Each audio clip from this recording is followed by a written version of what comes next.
Hey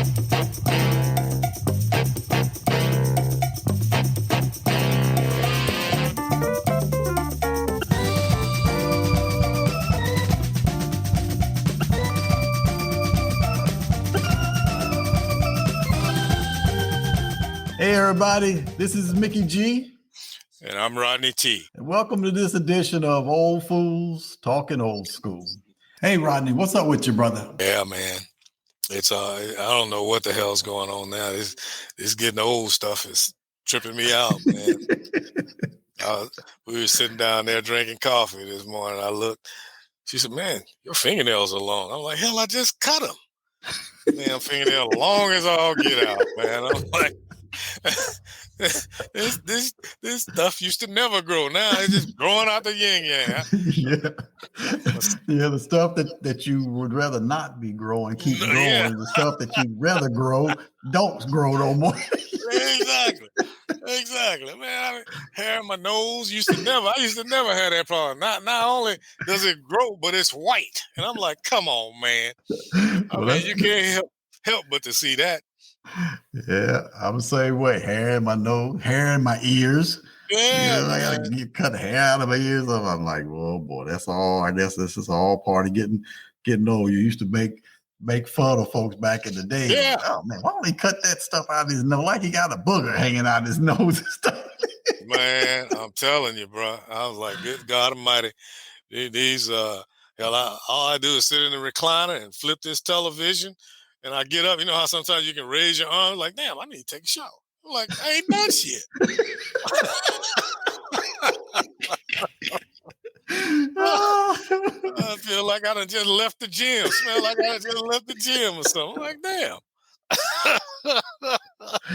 Oh boy, I tell you, it's funny how things change when you get old. That's for sure. You ain't joking, boy. I thank God for allowing me to be there. But yeah, like they say, consider the alternative. You know, yes, sir. At least you're around to talk about it. That's for sure. Yeah, that's for dang sure, boy. So I'll take that. Yeah, I got plenty of fingernail clippers and stuff. Well, yeah. That's the easy stuff, you know. I think as long as I'm still able to have a normal quality of life, everything's good. You know, we were sort of having that conversation the other day about I got my aunt that's not doing very well. I mean, she's doing okay. She's just bedridden, you know, because of some problems she's had with her feet and her back. And we were talking about that same thing. My uncle, you know, was trying to take care of her and finally realized he just couldn't do it by himself. So he has some ladies coming in, 2 ladies that come in to help him. Yeah. And we were having that conversation. I said, you know, I want this to be said while, you know, all of y'all know that I'm still of a reasonable sound mind. Mm-hmm. I said, but if it comes down to a point to where, you know, you're spending most of your time taking care of me, I said, there's places I can go. I said, between our VA benefits and the money that we've, you know, accumulated and the insurance that we got, I said, don't think that, well, Dad, he always wanted to be at home. Oh, hell no. I ain't got to always be at home. I don't want to be somewhere where, like I say, you're going to have to spend all your time looking after me, or, you know, even to the point of maybe, you know, having to have somebody come in to do that. I said, there's places you can go to. They take care of all those needs. They got people right there. I said, my only request is, you know, don't put me in a dump, or don't put me in a place that's got rats running around and roaches everywhere. I said, I think, you know, we've accumulated enough over the years that I can go to a decent place. But I said, I don't want that burden on, you know, my wife or my daughters or whoever it may be, that think that, you know, I have to stay at home and I want to stay at home and things of that nature.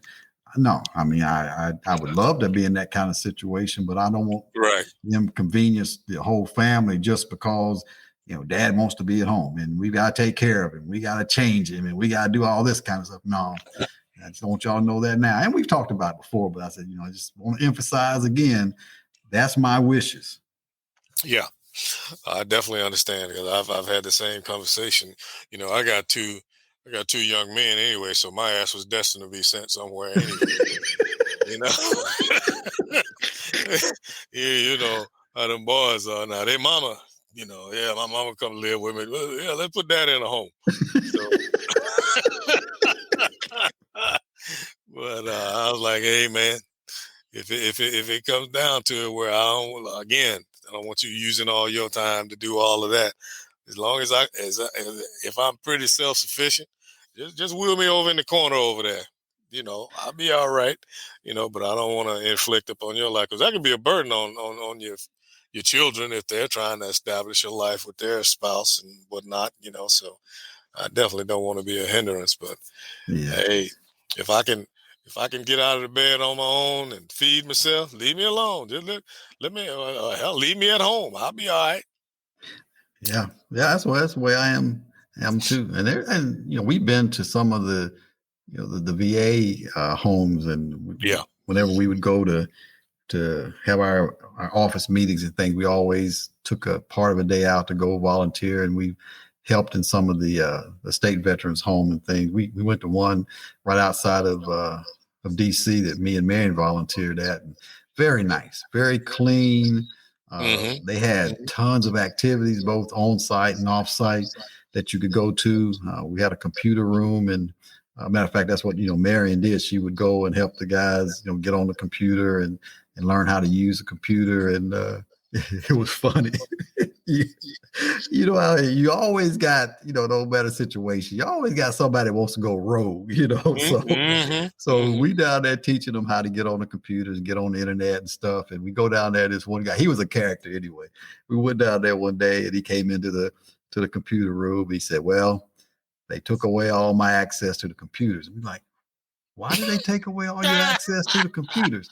I He said, already know. he said, I guess I was going to some sites I wasn't supposed to go to. And this was probably now 20 something years ago. So they didn't have the lockdowns on computers like they do now, and stuff. Right. So he said, I guess I was going sites I didn't.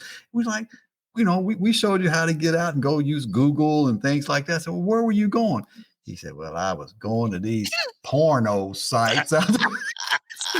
Okay. No, you can't go to the porno sites on the state-run computer. If this was your own Right. computer, you go everywhere you want to, but this is a state computer. He said, yeah. Plus, I was doing a little gambling out there. Now, he's one of them kind of guys you look at, you think he probably won't even know how to turn a computer on.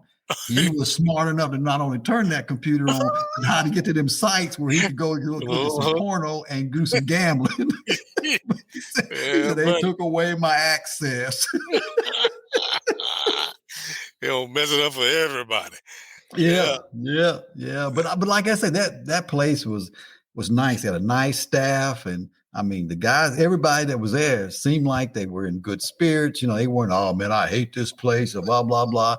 And I told man, I said, I could be at a place like this. I said, I got to a point to where, like I said, I become a burden, and I needed to have that kind of care. I could have it, and they had day trips to the zoo and things. I mean, stuff. They had a sign up board, and they would tell you all the activities that they were doing, both on site and off campus, and you could sign up for things. I said, this ain't too bad. You ain't, unless you just want to, you ain't got to sit in the room and watch TV all day. You can actually do things here in the facility and off site that keeps you occupied too. I mean, it was really a nice situation. Oh yeah, they got some nice facilities to take your money. Oh yeah. They sure like to get as much as they possibly can. I used to watch this show. It was based out of Arizona, but it was about it was at the old people home, and it was just funny, how they all kind of revert back to childhood and everything. And that was back during the time when they was talking about the social diseases were running rampant in the old folks' home and shit. And so even on this show, they had a dude on there who was the playboy. They had them little ladies be like, "She's such a slut."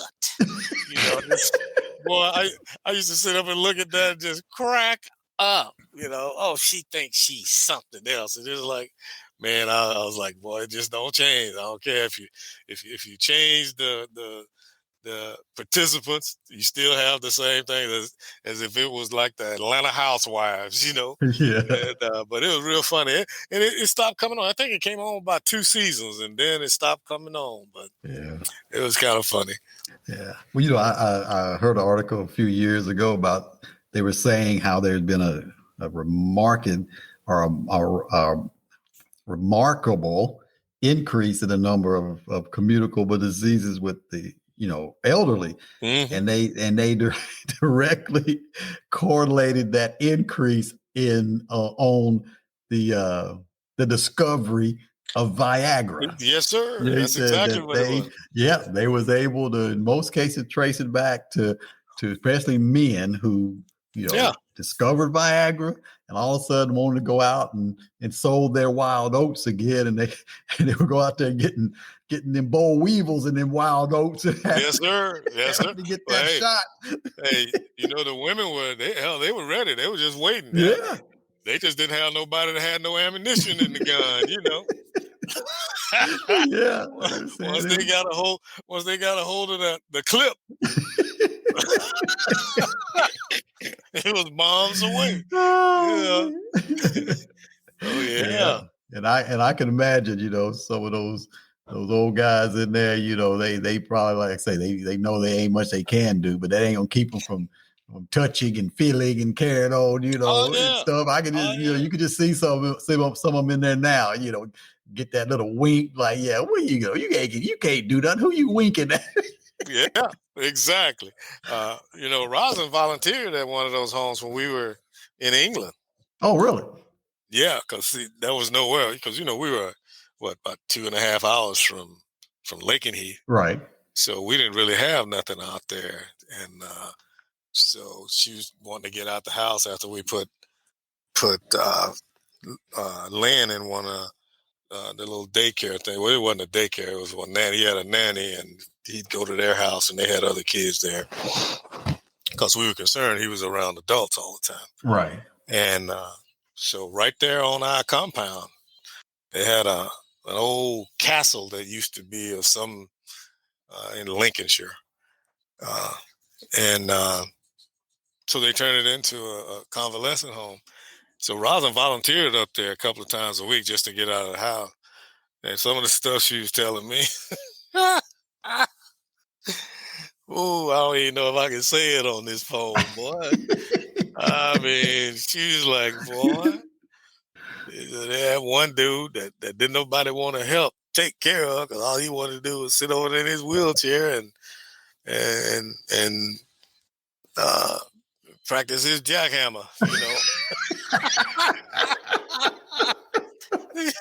you, you walk in the room, boy, he over there just like the little madman. I said, "You got to be kidding me!" She said, "No." And she was assigned to this little old lady she said she was real mean, but she didn't want nobody else to bother her but her. But she was real mean. And she said, "I just killed her with kindness." Right. And she said, I think I can be set out for this kind of stuff. I'm like, shit, better than you than me, Yeah. you know. But yeah, so she had some real time experience in that, all kind of characters and stuff. Of course, she was the only black person in there.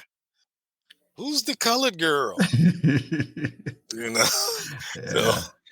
but yeah, it's funny. But it takes a special person to do that kind of stuff. And, Yeah, it does. just like, our previous conversation about, compassion when I was talking about Yeah. various knee replacement, that probably is not the place for me. Now, I was fine going down to the state home that I was telling you about and showing those guys how to, get on the computer and work the computer and play, we'd play checkers and things like that with them. But if it came down to having to, be, more closer contact, I guess, or whatever, I would struggle with that part. But there are some people, and Rosa, she's the kind of person I could see that would be just that kind of person. She would be so, welcoming and comforting.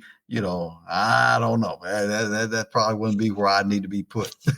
Well, Me either. This duo between me and her, she's the one, cause it wouldn't be me. Uh, I'd be like, look here, let me tell you something. You got one more time to say something. I said, your old ass know well enough to say it. I'm gonna show you why you shouldn't say it. Yeah, yeah. Well, I done- that happened to Tara when we was in the DC area. She went to take a job at a nursing home there. She was looking to try to get into the healthcare field. Mhm. And she said, well, I can maybe get an idea of what's involved and stuff. I want, they have an opening and I'm going to start there. So I was okay, fine. I think it was her second or third day on the job, and they went in to give this gentleman a sponge bath. Mhm. And the nurse, or I guess she wasn't a nurse. I guess it was the medical assistant or whoever they have there working. Said, okay, I'm gonna let you, give Mr. So and so, start his sponge bath. And she said, she got the sponge and put it in the water and and squeezed it a little bit and went over to give him a bath. And he said, that's too hot, and reached over and smacked her. Oh Lord. She ain't go back. That was that was the last time. She came home. She came home. We said, Tara, what are you doing home in the middle of the day? She said, I ain't going back. I said, what happened? She said, I went in there to help give this older gentleman a sponge bath, and I guess he felt the sponge, the water was too warm. Said I started giving his sponge bath. He reached over and smacked me. She said, I dropped that sponge in the back of that water and walked out. And we laugh about that every now and then when she'll talk about something in the healthcare field or something. I said, well, you remember when you gave that man that sponge bath that time, don't you? Yeah, I'm telling you. I know she was a young lady. I was like, hell, I'd have popped his ass back. Yeah, I'd have popped and said, yo, stinky behind, need some hot water. Oh, Lord. Yeah, man. She talks about that situation many times when we're talking about jobs and stuff that they've had in the past and stuff. But no, that one didn't last too long. I don't blame her. I don't blame her Yeah. whatsoever. It takes a special kind of person to deal with that, to have some patience. I even think Rosa, with all the patience she got, I think if it came down to that, they might have seen another side of her. Yeah. I mean, ain't no place for stuff like that. And I think sometimes, people, especially as they start to get elderly, they think that gives them carte blanche to do or say whatever they want. And it don't. You still, you still a human, and whoever you're talking to or dealing with, is a human, and they got their feelings and things too. But some people think, oh, I'm old. I'll say what I want to say. I'll do what I want to do. Well, no, that ain't the way it goes. Nah, and that tells me right there, you got sense enough to know the difference. I'm gonna knock your ass out. You know, that you can tell the difference. That's just like some of these old mean people. I know some of them don't know what they're doing, but there's a whole bunch of them just honoring that do know what they're doing. Yes. Yeah, we had a cousin. She was an elderly cousin that she grew up and lived in Chattanooga, and she got elderly and didn't have anybody to take care of her, so they brought her over to my hometown, and she was one of those kind too. She knew what she was doing, and I think some of it just that's just the kind of person she was. But boy, they bring her over and they're trying to help her in the house, and she just, oh, you killing me, you killing me. Her name was Myrtle. We said, Myrtle, shut up. Ain't nobody bothering. Oh, you killing me. You killing me. She was something else. But she was more funny than she was. Yeah, we knew we weren't hurting her and everything. And she knew that. That's just how she was. But boy, she'd come on and she would put on a show. Boy, she would put on a show. She was something else. Yeah, man. It just, like I say, it's just interesting how some of the things that come out now that, as I say, you think back in the day, and you can't say, well, we didn't have that when I was growing up. Probably, yeah, it was there. Yeah, it's just that it wasn't as well recognized. And I think another good example of that me and you have talked about is with sleep apnea and things like that. I'm almost 99% sure my dad has sleep apnea. Oh yeah. I mean, he snored like crazy. I remember my mom would talk about how he was, stop breathing at night. He would Hmm. seem to get choked and things of that nature. And Hmm. and really all she would sort of do for him would tell him to roll over. And Right. he'd roll over and he'd be okay for a while until he rolled back over on his back, and there he goes again, kind of thing. And people just, it was just snoring. Everything was just snoring. Oh, he just snores, a lot. Yeah. But looking back and having sleep apnea myself and all, I said, I'm 99% sure my dad had sleep apnea when he was, when we were kids. I don't even know if there was a treatment back in those days. I mean, I don't know. I never heard of a CPAP machine back in those Right. days and things of that nature. Hmm. But yeah, I'm sure that's what he had. Oh yeah, both my grandfather and my father, man. We thought it was a chorus in there. While we were waiting for dinner. They sit up in them recliners and go to sleep. And me and my brother used to sit there and laugh at them. God, dog, you know, I mean, just calling them hogs, boy. Yeah. And of course, we didn't know nothing about that. That's just the way it was. And I remember thinking the first time Rosin said, Rodney, you really snore. You was like, oh no, I don't. I said, see, that's what I get for sitting up there laughing at my grandfather and my father. Now I'm doing it. you know, Yeah. so if it hadn't been for the USA Today, I was sitting up there reading it one day and had that whole full page about sleep apnea. Said, if you have 5 of these symptoms, you got sleep apnea. I said, well, I got it because I got all 5 of them. Yeah, yeah, that's the way it was me. Like I said, I used to tell people outright they was lying. Yeah. You snore. No, I don't snore. I even had my roommate, one time he recorded me. I Mhm. came in. I mean, he came in the room one day. And said, I want you to listen to this. He put a cassette tape in his little tape deck. Put a cassette tape in it. Listen to this. And he's like, that's you. And I mean, it was loud. It was Yeah. loud. And once again, I'm like, okay, I snore. So what, kind of thing. And then as time went on, and it happened, like I say, with Marion, as we've been married a few years. And she said, Mhm. Nick, you snoring, there's points where she said you stop breathing, Yeah. and then you get choked and stuff, and that stuff I didn't even notice myself. Exactly. And Exactly. she said, and you snore so loud that I can't get a good night's sleep. I'm just going to go get in the spare bedroom because I can't sleep at night. And I'm like, no, I don't want you to do that. Let me go make an appointment, see what I can happen, and see what's going on. I went out there and got that first sleep study. I remember the guy said, we're going to start out with you just going to sleep. We're not going to put any kind of mask or anything on you, and then we'll just see how things go. Man, I Mhm. don't think I had been asleep 15 minutes. They came in there. We need to put this mask on. I said, Exactly. okay. That, It was that. It took that short a period of time. They came. We need to put this mask on. I said, okay. They put it on me. Next morning, I got up, and that's when they did it where you actually waited for your results. yeah. Yeah. So, That's so yeah. I got up, and they said, get up and get dressed and get a shower and everything. And the doctor will be in about 8 o'clock ish kind of thing, and he'll go over your results. They like, okay, here's your machine, here's your mask, here's your. Yeah.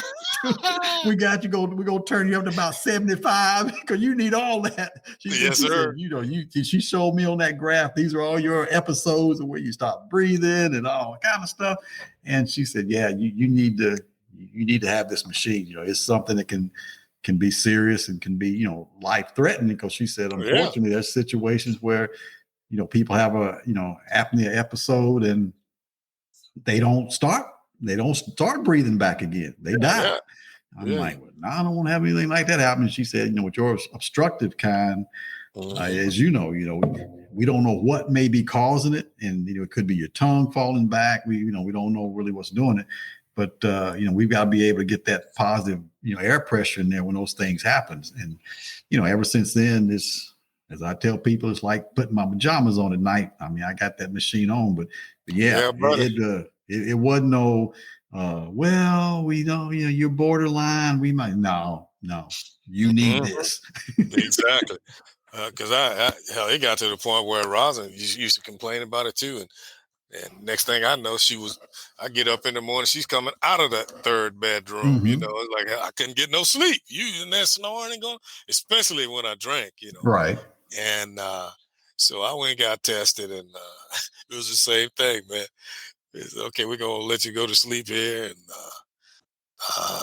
I bet you it wasn't even 10 minutes, 15 right there. They was in there right there, and I said, wait a minute, I was just getting. She said, man, you woke up 82 times in less than an hour. Yeah. Yeah. I was like, damn. He said, here, put this machine on. I think they wanted me to put it on. I was like, damn, you bringing down the roof in there. I put that sucker on, man. That was the best sleep I had in years. Mm-hmm. I mean, when they woke me up that next morning, I grabbed that dude. I said, why did you wake me up? He said, Mr. Turner, you got to get up. No, he said, Sergeant Turner, you got to get up. I was like, damn, boy, that was the best sleep. He said, yeah, you done got into that REM sleep. You ain't seen that in a long time, have you? I said, I guess not. And same thing. Here's your machine and all that good stuff. And then I ended up going down to San Antonio. Remember when they had that sleep apnea clinic at Wilford Hall? Oh, yeah. Yeah. I ended up going down there, and I went in there, and they being that we were at Wilford Hall, we knew what they were about down there. I'm like, y'all ain't finna experiment on my hand. I let them do. They took my tonsils out, thinking that'll clear the obstruction. That didn't work. As a matter of fact, it did work for like 2 nights. Mm-hmm. I went down, because I'm familiar with down there. I went down to CPD, turned mine in, and they said, no, I think maybe you might need to keep that. I'm like, I'm doing fine now. It's now hold on to it. I'm like, okay. Sure enough, about 3 nights later, calling them hogs again. So they did another consult, and they went in and trimmed the uvula in the back of my neck. I should have never agreed to that. I can't even snort now. They talking about we're gonna trim it. It's gone.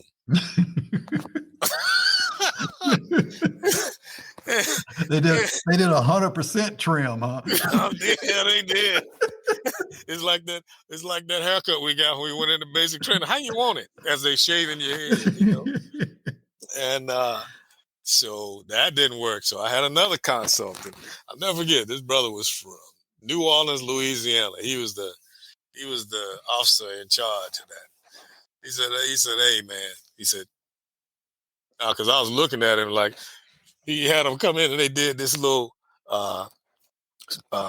sketch thing of my jawline, and they wanted to break it and slide it forward so that my tongue would lay flat. I said, oh, hell no, we ain't going that route.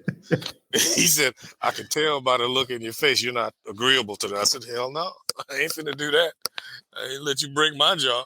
I don't let you try 2 things and ain't neither one of them work. Why would I think the third one's gonna work? He said, I understand. I said, okay, I'm glad you do, Major.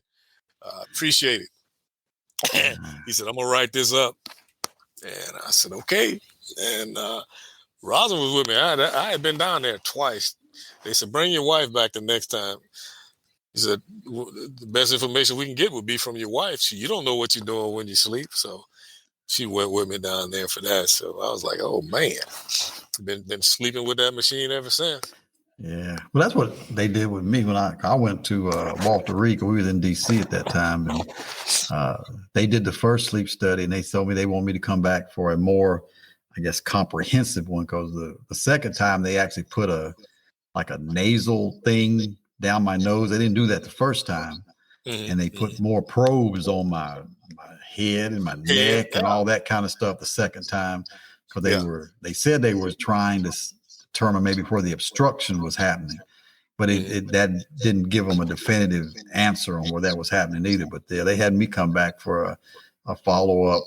It wasn't maybe a month or so after that first sleep study to do another one and use that additional, sensors and all that kind of stuff. And I'm the same way, but I must admit, when I first got home with my machine, the first night I was at home with it and put it on, for some reason, it felt like I was they were putting that air in there through a fire hose. I'm like, ain't no way a person can sleep like this, Right. And I called back out of the clinic. I said, it just seemed like it's coming in so fast and stuff. And they said, well, you just got to get, a little used to it. It's something new. And yeah, the air is going in pretty quickly, but that's what it's got to do to maintain your opening and everything. And I'm just telling myself, this ain't gonna work. This ain't gonna work. And I stuck with it. And now it's to the point to where there's sometimes I'll just sort of tip the area around the mask down just to hear the air go, because I don't think it's on. I mean, I know it's on, but I'm just like, well, just make sure. And I'll just, push it down a little bit so it comes unsealed a little bit. Yeah. And I said, yeah, it's definitely on, because it's just such a part of me now that it just, as I say, there's times I have to check it just to make sure, because I don't feel like nothing's coming through it. It's just natural now. Oh yeah, exactly, man. And talking about them probes, well, see, they did the probe. The first time they did anything, they did the probe with me too, when they said I woke up 82 times. I mean, put those leads all in my head. Yeah. On my neck and in my chest and my back. And then she went to put one, well, she didn't go to, she did put one down on the inner side of my thigh. And I'm like, what does that got to do with like, what's the purpose of that? To go up there. And I forget what she said. I was just dumbfounded that she put a probe down there. Yeah. I was like, God damn. You come in here talking about your nose and you down by my nuts. Yeah. That might have been one of those personal choice probes. You should have said, let me see the feedback from that particular probe. Where does that correlate with my breathing at? I'm telling you, I'm like, damn. But yeah, it was funny, man. And I remember to the day, simply because that was the same night I went in for my sleep study, on the night that the Dallas Cowboys and the 49ers, when Dwight Clark caught that pass in the back of the end zone to win the game. Oh, the catch, huh? Yeah. And the reason I remember it so well is because it was however many of us was up there. We had to plead with them because, they want you to go to bed at 8 o'clock. Right. And you're like, hey, man, you got to let us watch the end of this game, because it was back and forth the whole way. Like, look, man, he said, all right, we'll as soon as the game is off, it's going to be lights out. Like, okay, cool. We got up there and watched that game. And shit, I don't think Dwight Clark got up off the ground before he cut that television off. And we was in it, but yeah, man. Yeah. Bring back memories. Yeah, like I say, it was a while back, but like I said, I don't think they had that kind of technology back in the day, but I'm pretty sure that's what my dad had when we were growing up. And as I say, we used to always you always laugh at him because he had a nightly routine. He'd wake up about 10 o'clock. We'd all fall asleep watching TV. Mm-hmm. And I think 3 of the 4 of us wore glasses. Of course, we have our glasses on. He'd come in there and take our glasses off and cut the TV off, and then go in the kitchen and get him an Alka-Seltzer. He had GI problems too. Yeah. So he'd go in there and get that Alka-Seltzer. So he had his routine every night. And then just about every morning, my mom would be complaining about how much he snored the night before, Mm-hmm. Mm-hmm. Yeah, man. We went through all of that, man, and I'll tell you what, I actually think that's what Reggie White died of. You 300 pounds, but I mean, you got some problems. And a lot of these guys, because I think they've even diagnosed a couple of guys that played in the NFL, defensive linemen too, that had died from that, because my radar goes up every time I hear. But I believe that's what Reggie White died of, because he was in good health all the other, but he was 300 some pounds from playing football. Man. Yeah. I think I read a story where, he was diagnosed with sleep apnea, but he was one of those that didn't sleep with his, CPAP machine every night, for whatever reason, and that they think that was a contributing factor to his death. Because like you say, other than that, he was in good health, but Yeah. he had already been diagnosed with sleep apnea. So yeah, it's something you gotta be careful about, because it can be a big problem. That's why, I think my wake up call was when Mary said she was going to the spare bedroom, more than anything else. But looking back, I knew I'd snored forever, and I even had evidence of it when my roommate recorded me snoring. Yeah. It's just you try to deny that kind of stuff, but that's just part of my routine now. I don't, even when I travel, I have a travel one I travel with, and yes, sir. I remember the one time I traveled and I left my power cord at home, and man, I was having a panic attack. I thought I was going to die if I didn't have my CPAP machine with me that night, Yeah. And I was calling around to the local medical equipment places, and I found a place that the next day that brought me a power cord over and let me have it and stuff. And I made it through the night, but man, I bet I woke up 10 times that night, Oh, yeah. Just like I say, just almost felt like I was going to die. And I'm like, well, there's been times that you've fallen asleep without it on during the day. You didn't die from that. But I was a little paranoid that night. I know it, man. Shit, hey, whenever we get ready to hit the road, I don't have to worry about it. Bro, the first thing, you got your machine? Yeah. I was like, yeah, of course I got my machine, because even though you're checking, that's the first thing I'm thinking about. Yeah. I definitely don't want to forget that. Yeah, I'm the same way. And it's funny how they say that your machine, it's almost like you're like some kind of a pacemaker or something. You got your machine? Yeah, the car's out in the driveway. I ain't talking about the car. You got your machine, Yes, sir. You better know it. That's everybody's lifeline, boy. Because I tell you what, the technology has advanced, because you just look at the difference between the machines now. Because the first machine I had looked like the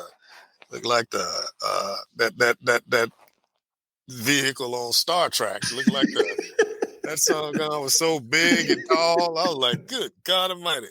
When I finally somebody told me about it, because they had come up with the new one that had the humidifier, because them old ones didn't have humidifiers. No. And I said, oh, well, I got to get me one of them. So I took it in. They said, no, you have to bring the other one in. I took it in. They started laughing like, how long ago did you get this? Oh, yeah, that's what they gave me. Look like the Starship Enterprise, man. And now these things are so compact. It's definitely convenient. More convenient. Yeah. They are. I know the one I got now not only has a humidifier, it also has a heated tube with it that warms up. Because I know when I first got the one with a humidifier, just so like you, the first one I had didn't have it, and they gave me a new one. It's got a humidifier, and they said, hey, you put water in there, distilled water, and you can turn it up and everything. So I'm like, I think they gave it to me during the winter time. It was sort of cold weather time. So I'm like, shoot, man, this is gonna be nice, warm air blowing. Man, I cranked that humidifier up. Man, I woke up in the middle of the night. I had all kind of water pooled down in the mask. I was about to drown in my mask. I pulled that thing off, and water just ran out of it and stuff. I said, well, I guess I had it turned up a little too high. Yeah, buddy. It's one thing for sure. You always got to make some adjustments on it to get it right. Yeah. You gotta do that. But I mean, over the course of the last few years, I mean, I've been pretty consistent with my pressures and everything. And with that, that ramp thing is still on there. But even the readout I get now, it'll say, during the night, they'll call episodes, a couple episodes where you basically stop breathing still, so so this is gonna be with me.